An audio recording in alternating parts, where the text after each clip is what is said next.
latest news coming in from Jammu and Kashmir. In the army, they had battled difficult odds on Friday to retrieve the bodies of two soldiers in the dense forest of Poonch, where they were killed in action last evening, following what is turning out to be one of the deadliest encounters in the Union Territory in the recent times.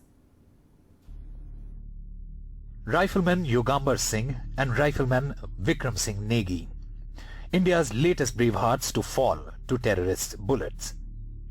They were killed on Thursday evening after troops came under heavy firing in the forests of Poonch, in what's turning out to be one of the deadliest encounters in Jammu and Kashmir.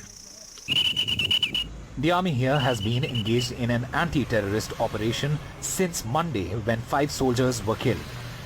The deaths take the number of soldiers killed to 7 in the ongoing operation, the highest in a single encounter in recent years. Retrieving bodies of fallen soldiers was the biggest challenge. In the morning, troops advanced cautiously to bring back the bodies as terrorists continue to hide deep inside forests. One junior commissioned officer is injured.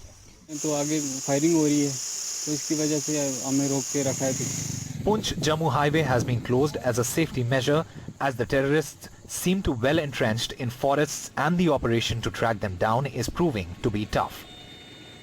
This is the highest number of casualties Army has suffered in a single encounter in recent times.